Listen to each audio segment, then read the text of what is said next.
operating leverage gives you risk. When you have a high percentage of fixed operating costs, that's when you have highest risk and highest, therefore, cost of capital. And a final one, just a little scenario I've picked out with a few questions. What are we going to be asked? The likeliest source of finance for new tech? Is it unsecured debt and IPO or founders and employees? They're given Jamin's forecast, so we'll need to find a forecast. Which company will experience a greater chance or change rather in cash flow and profitability? And number 3, Alltech's business model. What is it? Capital light, capital intensive, or contractual relationships? Let's take a look. What do we have? Jason Jamin, a financial analyst, is preparing a report on 2 companies, New Tech. So we were definitely asked about New Tech. What do we know about New Tech? I'm just going to note it down here rather than scribble all over the writing. New Tech, early stage. Straight away when they say early stage, that makes me think no access to debt. Can't go for an IPO because we're probably too small. You probably have to rely on the founders, the employees, family, friends, etc. With a primarily variable operating cost structure, that tells me it has low operating leverage. So low risk in that sense, because it's going to have low variability in profits. And its assets are largely cash and intangibles. Intangibles tells me they are a poor offering as collateral. It's not going to help with debt. Old tech. What's the old you got to say for itself? Mature company with high fixed costs. Mature. That would tell me it can raise debt and it can probably raise unsecured debt if it's mature. High fixed costs. It has high operating leverage, which means higher risk, which means higher variability of profits. Low capital turnover and high capital expenditure to sales ratio. Why are they telling me that? It's capital intensive.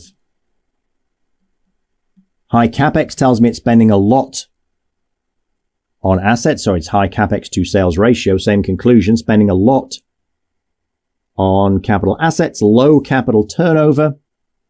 That's turnover on the top, so revenue divided by the capital. That's large. It is capital intensive. Jamin expects GDP growth to slow over the next year. This was his forecast. Given his forecast, so that's slow GDP. So we're talking potential recession risk.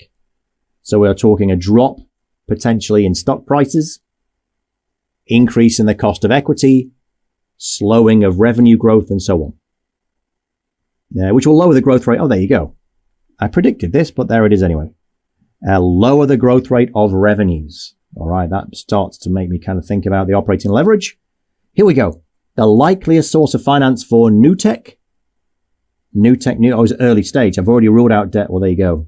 No, no, yes. It's probably going to be founders and employees in the early stage. Given Jamin's forecast, so forecast now specifically was slowing revenue growth. Which company will experience a greater change in cash flow and profitability? The one with the highest operating leverage. That is Old Tech. And number 3, Old Tech's business model. Capital intensive. We got that from the ratios. Nice little scenario. Nice little bit of analysis. Next up, explain the Modigliani-Miller propositions regarding capital structure. Here we go. We're going to start with a recap. Remember, the objective of capital structure decisions we've been saying is partly, this is the first one we said, to minimize the WACC.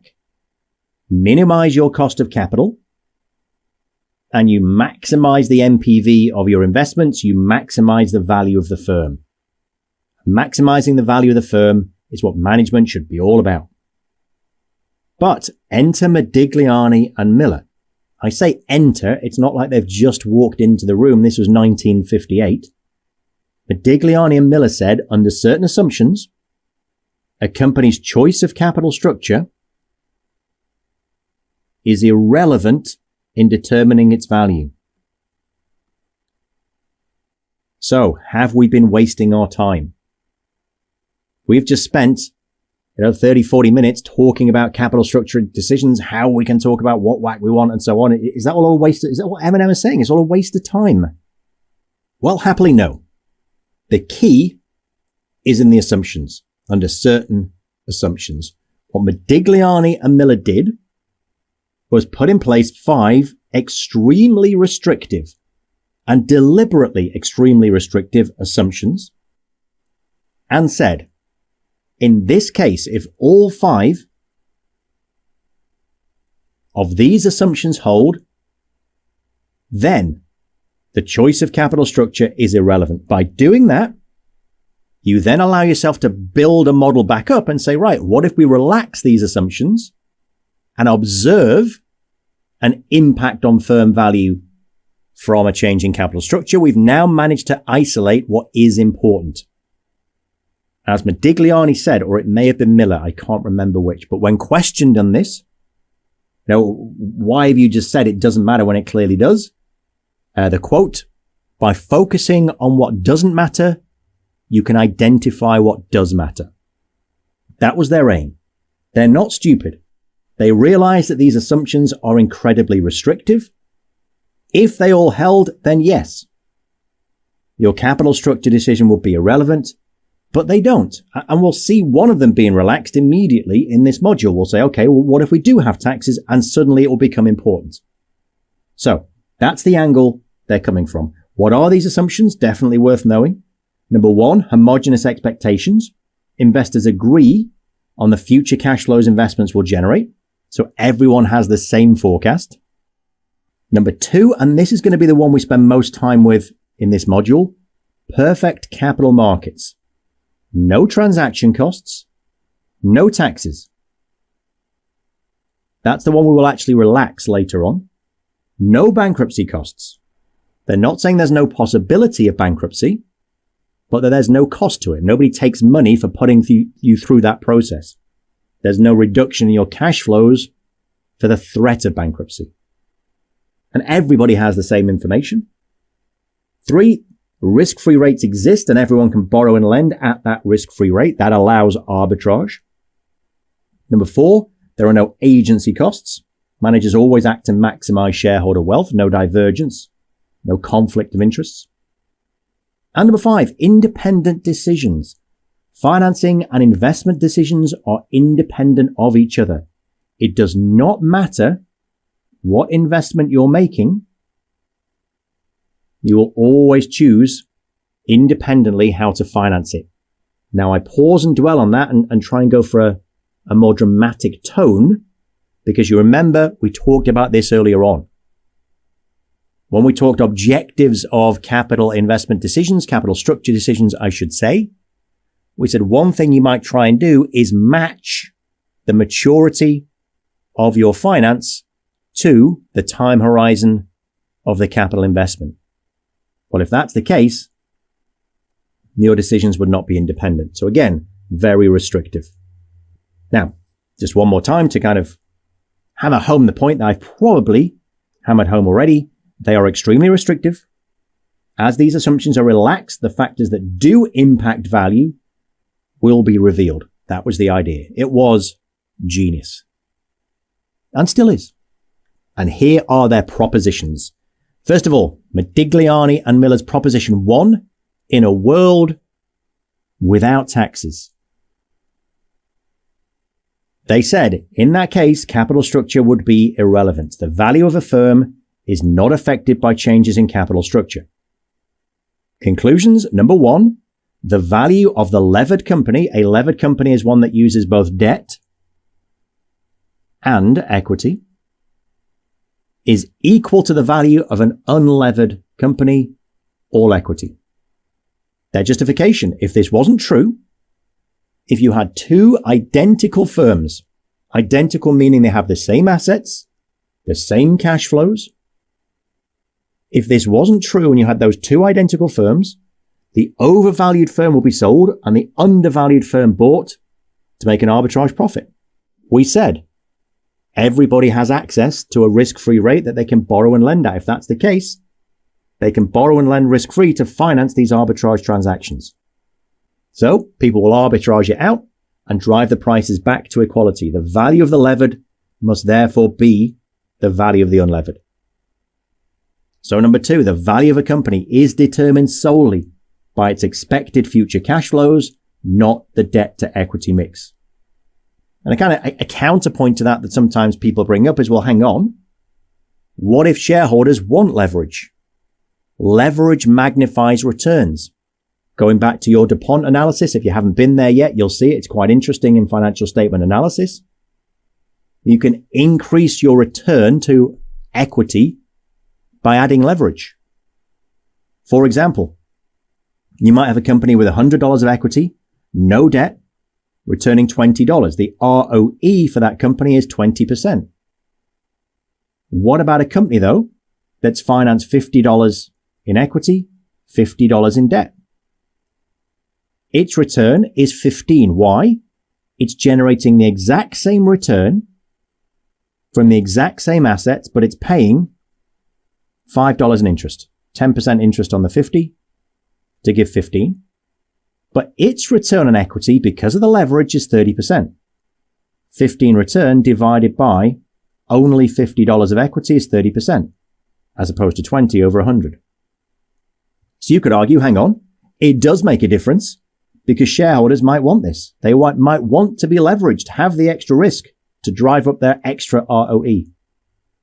Well, no, because shareholders can always engage in homemade leverage. If they want leverage, they can achieve it themselves. DIY, do-it-yourself leverage. How? Well, if you're in company A and saying, I don't like 20% as return, buy $50 of shares. Now, I know the numbers here are simplistic. It looks like we're taking full control of the company. This can be millions if you like, if that upsets you. Buy $50 of shares and borrow to buy another $50 of shares. Let's say your borrowing cost is also 10%. What's your return on investment? Well, you're getting $20 because you've got $100 worth of shares. You'll pay $5 in interest on your $50 borrowings. You only laid out $50 of your own equity. You have achieved that same 30% return via homemade leverage. So the conclusion holds. The value of a company is determined by its expected future cash flows, not the financing mix. Number 3, the WACC is unaffected by capital structure. If the value of the firm isn't changing, your WACC isn't changing. Now that doesn't mean that the elements of the WACC don't change. So this wording could be slightly confusing. There are changes in the underlying costs of debt and equity, but they perfectly offset. As you introduce more and more and more debt into your capital structure, absolutely you're introducing risk. We were at pains with a big example to demonstrate that. Financial leverage introduced risk. So risk goes up. If risk goes up, cost of equity has to rise, no doubt. But you're introducing debt which is cheaper.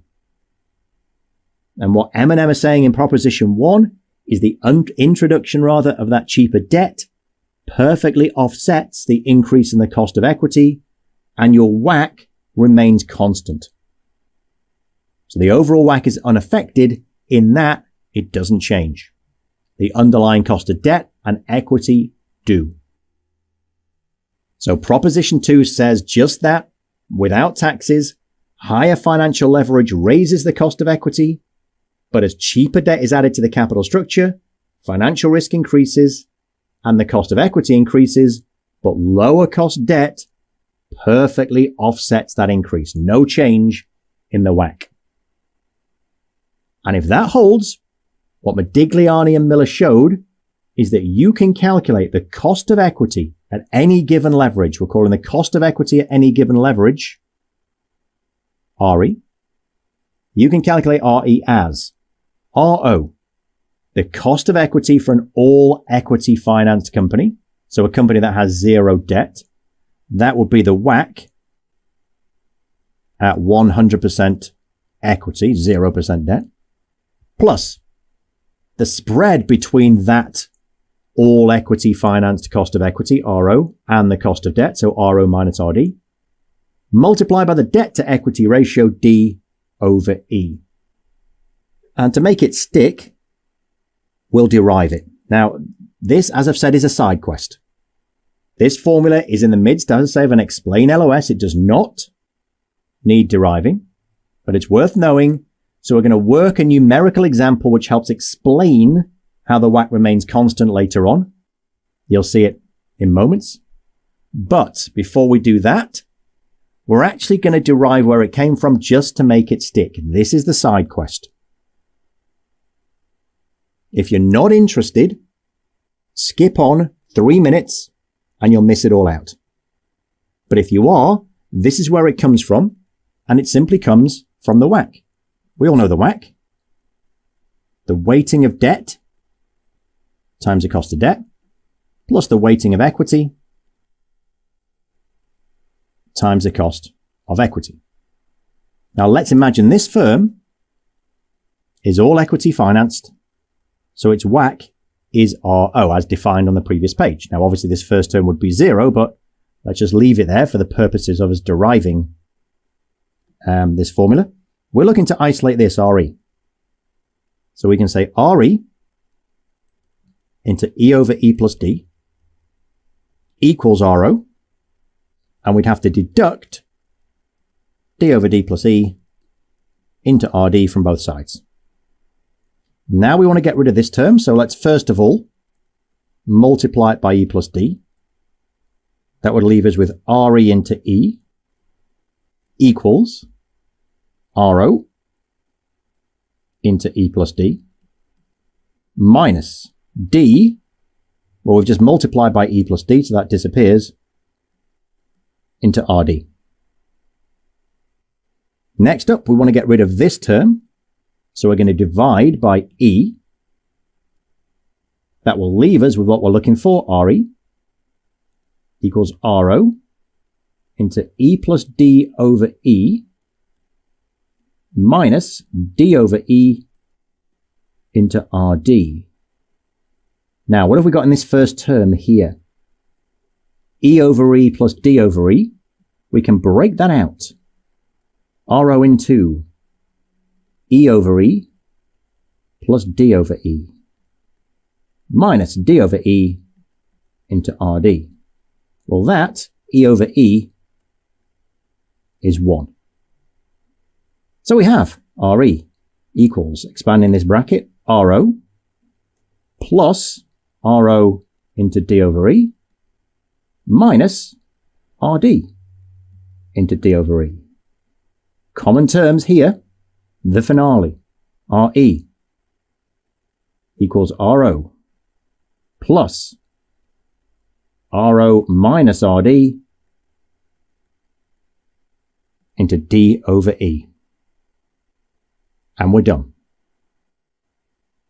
Now I just need to pause because I promised it would last 3 minutes, so people who weren't watching have fast forwarded for 3 minutes. So if you are still watching, I hope you enjoyed it. And that's about time. Let's move on. So that was the proof. As I say, you did not need it. Let's look at the examples. This is the kind of stuff that I would focus on if I was you. Even though it's an explain LOS, I think seeing these numbers, putting these numbers down for the examiner helps explain it.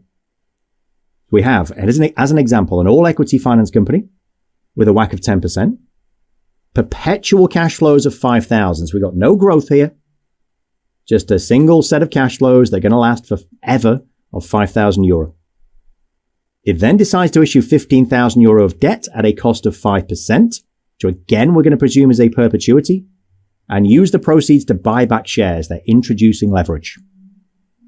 Here we go. Initial valuation. Cash flow is 5,000. It is a perpetuity, so just divide it by 10%. Gives you a valuation, value of the unlevered company, VU, of 50,000. post-buyback. Applying Proposition 1,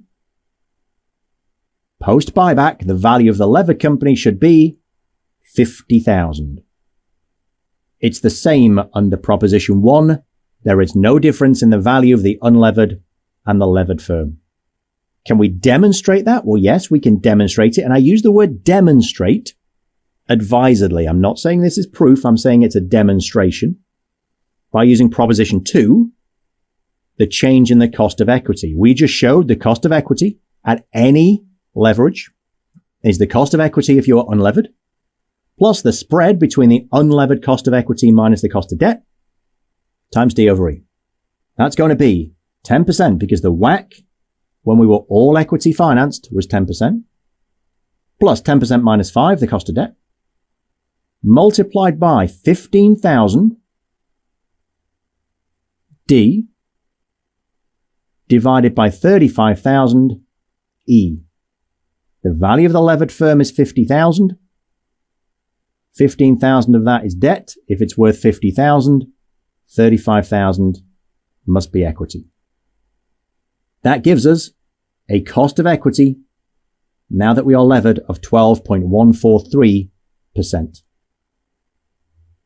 What's our WACC? Well, pause for a moment and see if you can guess what the WACC is going to be, given our propositions. WACC, cost of debt, 5%, multiplied by the amount of debt over total capital. Debt is 15,000. Debt plus equity we're saying is 50,000. Plus the cost of equity. We've just calculated that as 12.143%. Multiplied by the weighting of equity out of the total. Calculate that out, and what you'll get is, hopefully, an unsurprising 10%. Proposition 2, cost of equity increases linearly with our debt to equity ratio, but that increase is perfectly offsetting the cheaper debt. The WACC has remained constant. Now, can we use that to get back to the value of the firm? Well, yes, we can. What's the value of debt? Value of debt, 15,000 at 5%. Their cash flow every year is 750. Their return is 5%. Debt we can value at 750 divided by 0.05. Value of equity, their cash flow 5,000, but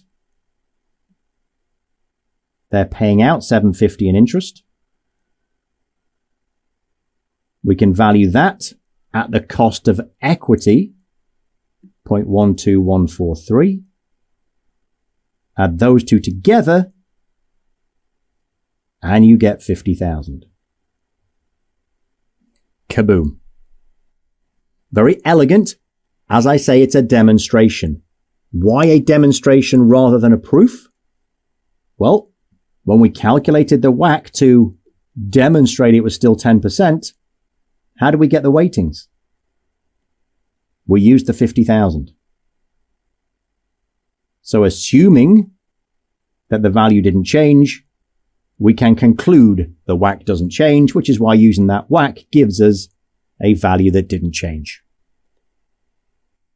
That's our world without taxes. What about a world with taxes? Because they did move on, and Eminem came out with a second album with taxes, which said the value of a levered company is greater than that of an unlevered company if you have taxes. VL, the value of the levered company now, is equal to VU in this case, the value of the unlevered, plus the value of the tax shield, the tax rate times the value of debt. What's the tax shield all about? It's exactly what we looked at earlier. Interest in most jurisdictions is tax deductible. We're assuming here that by paying out interest, you are saving cash. We did a little example of it earlier on. So now it does make a tangible difference. Their argument initially was the value of the company is based solely on the cash flows it generates, not the capital structure. Well, now, with the presence of taxes, we are changing those capital structures. We must therefore be changing the value, and we are. We're increasing it by the value of those savings. The value is the tax rate times the value of debt. We'll demonstrate again shortly. Proposition 2. This time, the WACC decreases as more debt is introduced. Why? We have the exact same thing going on as earlier. Cheaper debt being introduced, the cost of equity rising as we introduced financial leverage and hence financial risk, but it is rising at a slower rate. Why is it rising at a slower rate? Because the formula we derive,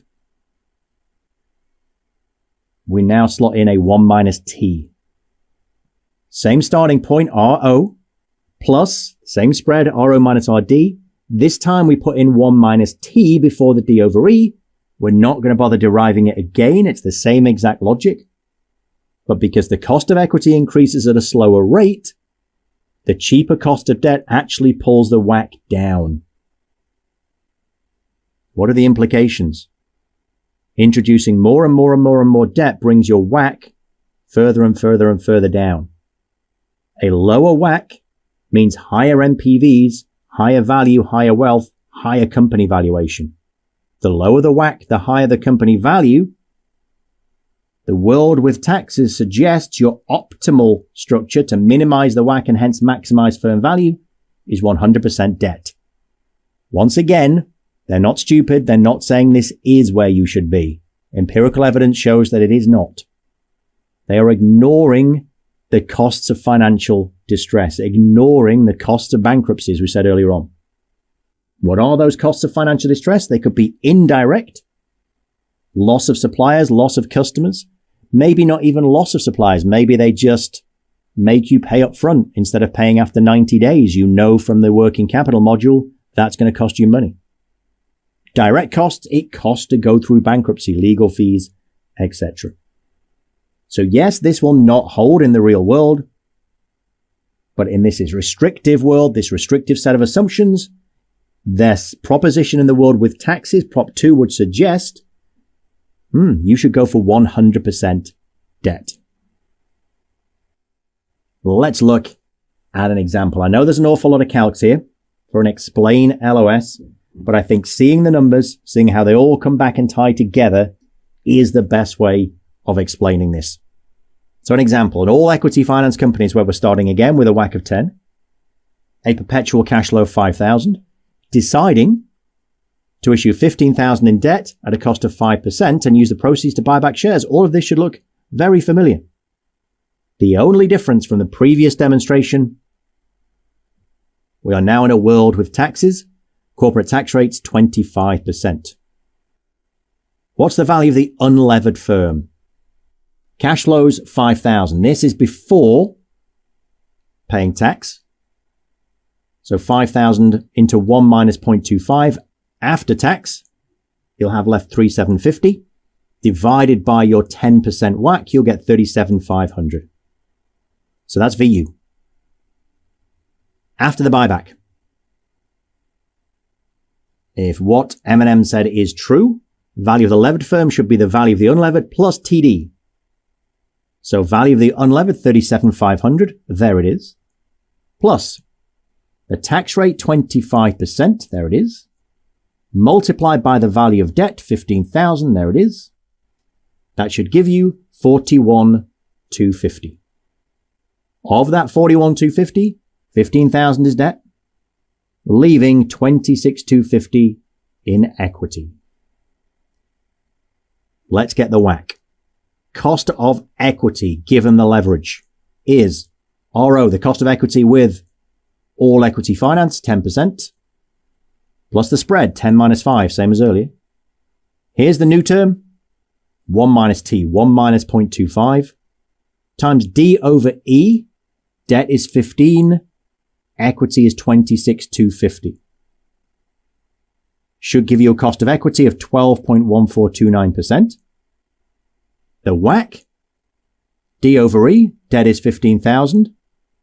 Sorry, not D over E, classic mistake. D over D plus E, Debt is 15,000.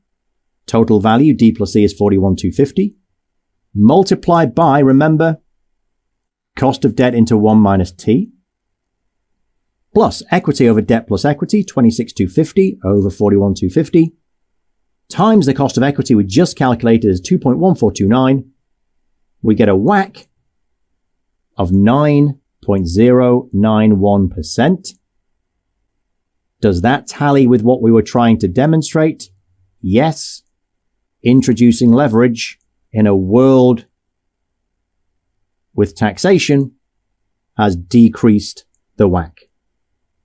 Do we get the same value that we should using that WACC? Well, value of the levered firm, debt, they're still getting their 750 at their 5%, which is still your 15,000. The value of equity, they're getting 5,000 minus 750, the interest they paid, but they're getting taxed at 25%. So 1 minus T it to see what we've got left. Should give you 318,750 if you're just checking along.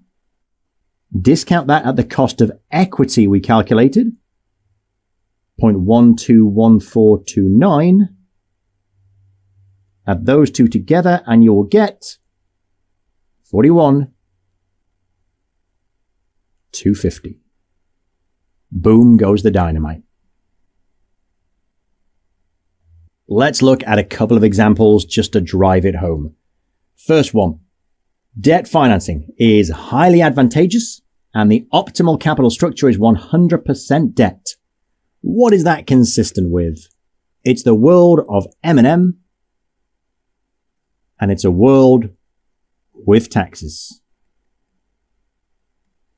Without taxes, it would be irrelevant. With taxes, 100% debt. Second one, M&M made it clear that the primary driver of firm value is what? Is capital structure. Truth or simply a falsehood? That is a falsehood. No, they did not. The primary driver, they said, of firm value, cash flows. That's what they were showing. They went as far as to say, in a world of extreme assumptions, capital structure would be irrelevant. It is relevant, but the main driver is cash flows. And finally, a company has unlevered WACC of 10%, cost of debt 5.5%, debt to equity ratio of 0.75, corporate tax rate is 25%. What is the cost of equity without and with taxes? Now, before you do this, to make it fun, see if you can guess which is going to be highest. Or will they be the same? Given that distributions are not taxable, is it the case that having a corporate tax rate will have no effect on the cost of equity? Sounds plausible. Let's have a look. How are we going to work out the cost of equity? It is RE. We know RE we can calculate using our cost of equity for an all equity financed firm, an unlevered WACC, 10%. Plus the spread between that and the cost of debt. Multiplied by D over E, we have D over E, it is 0.75. That will give you 13.375%. With taxes, RE is 10%, the unlevered cost of equity, plus the spread between that and your cost of debt. Multiplied by, this is the big difference, 1 minus the tax rate, 1 minus 2.5, it is going to change, times D over E. Cost of equity, 12.531%. Yes, it's yet another numerical example in an explain LOS, but I think it's quite a nice one. It demonstrates that in an M&M world with taxes, introducing a corporate tax rate changes your cost of equity. Good stuff. We are through Modigliani and Miller. If you didn't enjoy that, then you are never going to enjoy capital structure, which, may very well be the case, but I just think it's worth being honest and upfront with you. Because now we describe optimal and target capital structures, and it's really kind of listy. And once you get into the real world and say, okay, well, actually this happens and this happens, the formulas become not as elegant and you can't come to nice, solid conclusions. I think this becomes a little bit more like economics, and that's never a good thing. So let's take a look. Recaps. Modigliani Miller, no taxes, said capital structure doesn't matter. Modigliani Miller with taxes, optimal capital structure will be 100% debt. Both assumed no bankruptcy costs, no cost of financial distress, which is absolute nonsense. So to counter my rather miserable analysis of this LOS moments earlier, at least now we're trying to talk about the real world. We've looked at a theory with really restrictive assumptions. Okay, if we release them, we can see how actual real world variables do impact the value of a firm. And clearly I was wrong to say that's not fun. It's insanely fun. And we can put down a formula, not that we're ever going to use this, to calculate, because, this is just virtually impossible to get to. But it illustrates the point. This is as far as Modigliani and Miller went with their assumptions. They said the value of an unlevered is, that's the wrong way around to start, isn't it? The value of the levered is the unlevered plus TD. That's as far as they went. In reality, there are costs of financial distress. And those costs of financial distress increase with leverage. If you are 99% leveraged, people are going to be wary of doing business with you. The terms that people will offer you to do business with you will be fairly harsh. So yes, it's great news to add debt because you're adding in this tax shield. But you're also adding in costs of financial distress. We can illustrate it graphically. You can see here, with no debt, value of the unlevered firm is there. When you introduce taxes, the value of the levered firm is the unlevered plus the value of the tax shield. Up we go there. And at very low levels of debt down here, the tax benefit you get from increasing your debt, increasing your leverage, is greater than the increase in the costs of financial distress, which, for this area of the curve of the diagram are virtually zero. However, when you're up here at very high levels of debt, the increase in the costs of financial distress of adding in debt are greater than the tax benefit you get from increasing your debt. It tells you there is an optimal level of debt here at the peak of this curve. Yes, this is great, the value of the tax shield. But once you go beyond that optimal level, the costs of financial distress are outweighing the increase in value you get from the tax shield. This is very much like microeconomics. Think of the production decision in microeconomics, marginal costs and marginal revenues. This, as an analogy, would be your marginal revenue, the extra benefit you're getting from adding in a unit of debt. This is the marginal cost, the increase in cost you're getting from adding in a unit of debt.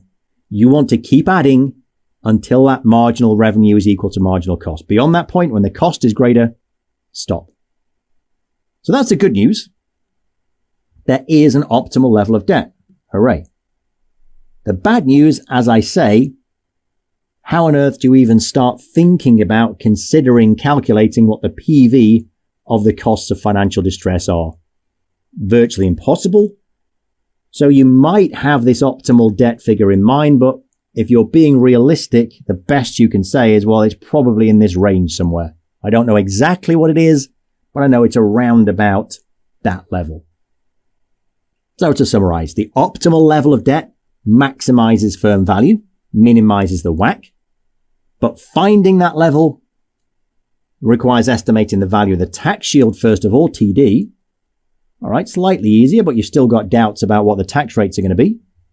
And if you'll be able to utilize that tax shield, do you have the profits to offset it against? And secondly, as we said, the PV of the costs of financial distress, which is next to impossible. So it will be taken into account, certainly, when considering where your capital structure should be, but the target capital structure is likely to be based on other factors. Yes, you'll consider where D star, as we said in that diagram, is going to be. That's a consideration. But you're likely to base it on other factors. What are those other factors? We talked about them earlier in the module, all of those internal and external factors. Now, even when you have your target, it is likely that your actual capital structure will differ for a few reasons. First of all, short-term opportunities. Management may take advantage of attractive rates. It may be, given market factors, just cheap to raise debt at this point in time. Or you may feel that your equity at this point in time is cheap, so you go for it. It's very much like a portfolio manager who has a strategic asset allocation, but has the latitude to make tactical allocation decisions. You might do that in the short term to take advantage of value. Changing market values, we mentioned this earlier on. If you're calculating your capital structure based on market values and market values change, so does your WACC. And transaction costs, minimum sizes. Make it impractical even to constantly aim for a specific number. So your target is likely to be a range.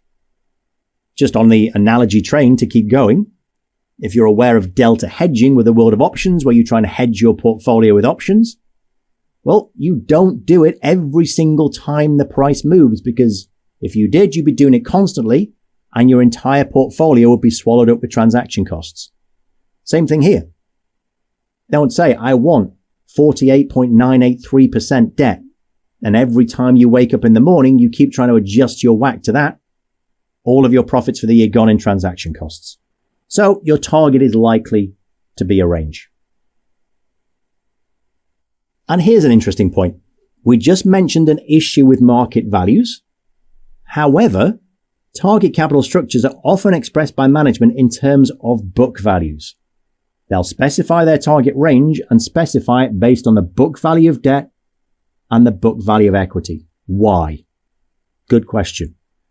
Often because management feel that market values fluctuate substantially. Agreed. We've said that a couple of times already in the module. And, quote, and I'm quoting here from the curriculum, seldom impact the appropriate level of borrowing. Well, that's what management feel. That doesn't mean management are right. If you have a source of debt that is particularly cheap at the moment, be it debt, be it equity, it is appropriate to take advantage of that value. So that might be a reason they quote, it does not mean it's right. Primary concern is the amount and types of capital invested by the company, not in the company. They're not focusing on the value of debt and the value of equity held by their investors. They're focusing on how much debt and how much equity they have invested in their capital projects. And finally, and now this is one I can get behind, capital structure policy is aligned to measures used by third parties. If you have debt, which has in it covenants based on leverage calculations based on book values, then you are going to be hyper-focused on book values. That is fair. So as analysts, what do? Well, you could choose, instead of looking at the WACC and saying, I'm going to base it on market values, you could say, I'm going to use the target capital structure because that should be where they're at kind of long term. So you could use that if it's disclosed. If it's not disclosed, you can try and estimate. How? Well, current market values. Yay. Or secondly, look at capital structure trends. Look at management statements. Can you judge where that target might be from what they've said in the past?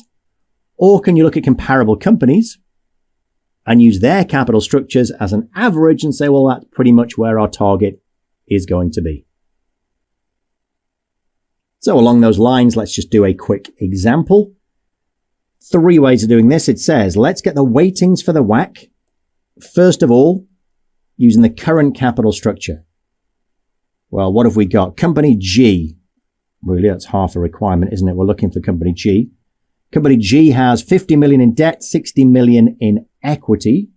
So my total, 50 and 60 is 110. Debt is 50 of that 110.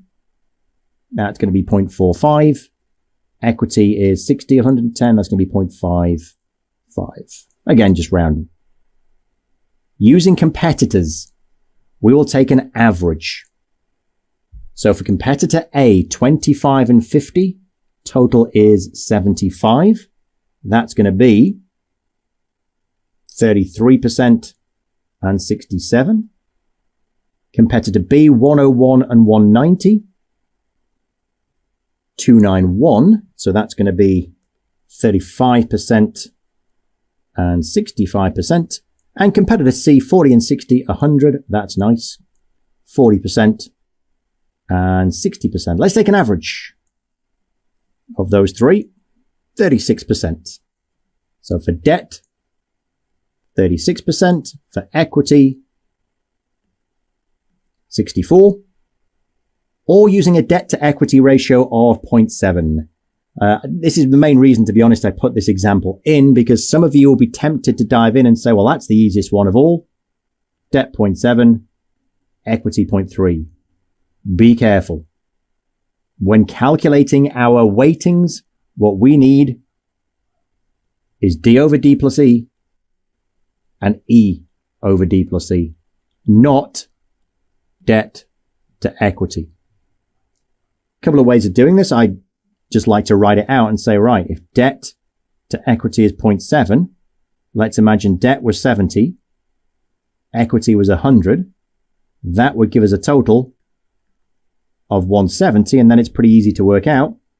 70 divided by 170 is my debt weighting, 0.41. 100 over 170 is equity.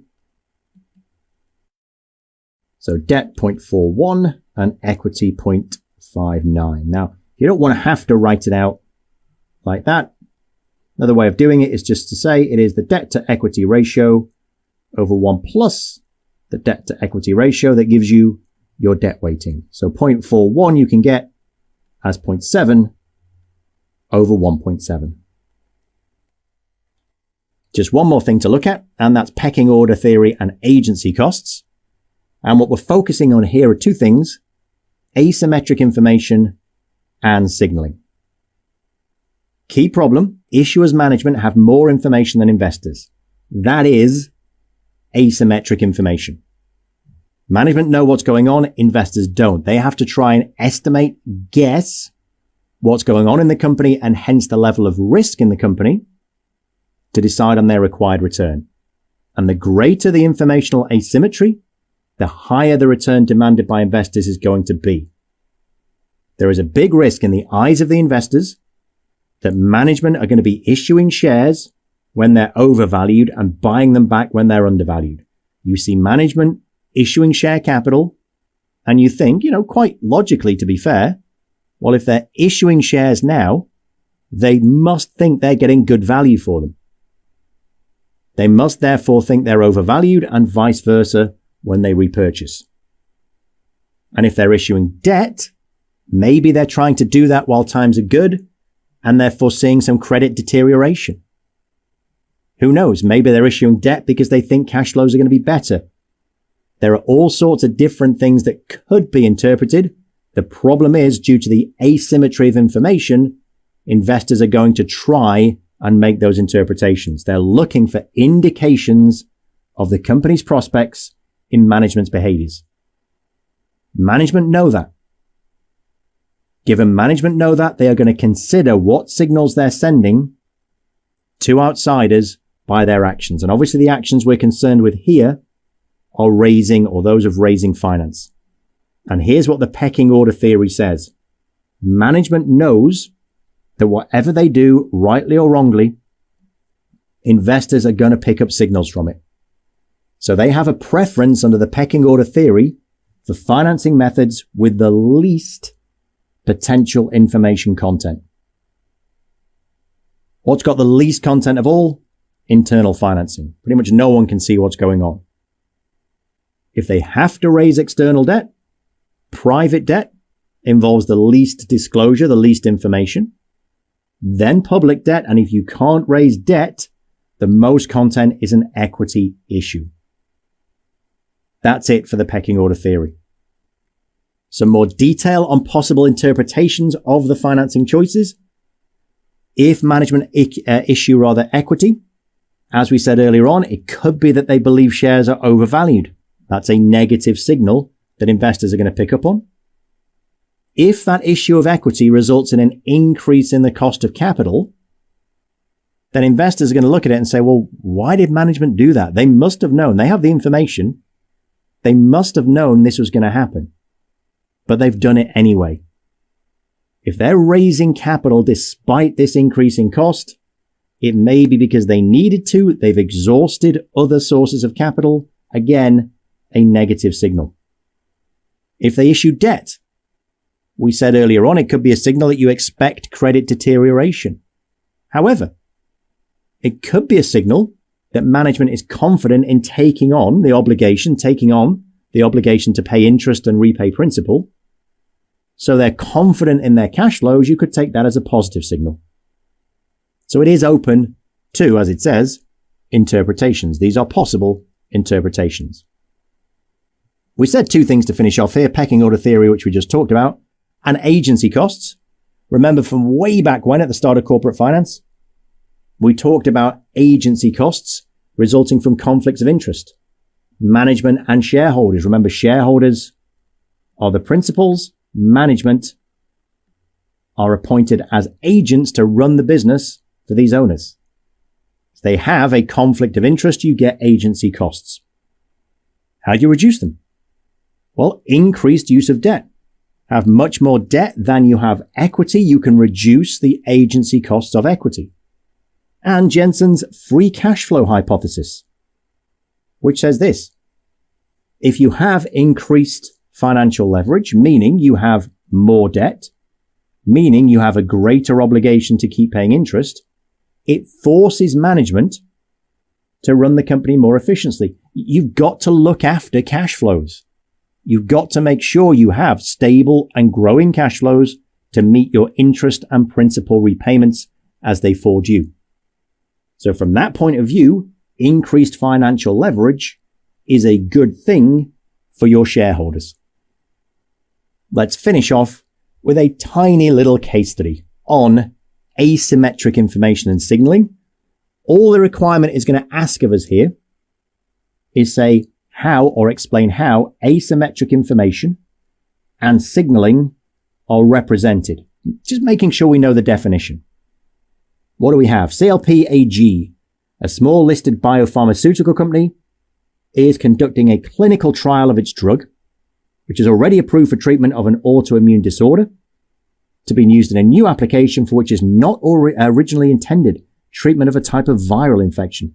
Management hopes this new application for the drug will result in a big increase in sales and the value of the company. The company has been consistently profitable and debt-free. The following events occur. In July, management received notice from the clinical trial investigators that results look promising. Management received that information. I don't see that that's been announced publicly. That introduces asymmetry.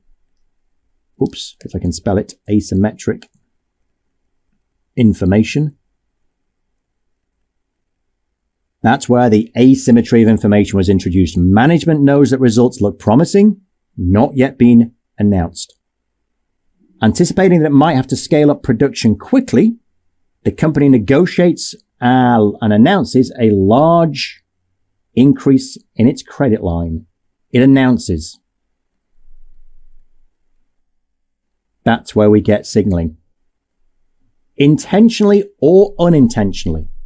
We are not saying that the reason the company did this was to signal. We're saying that by announcing an increase in credit line, its debt capacity, it's giving off signals, and those signals will be open to interpretation, but that is signaling nonetheless. In August, CLP announces successful test results. Okay. When those test results are announced, that is not the asymmetry of information.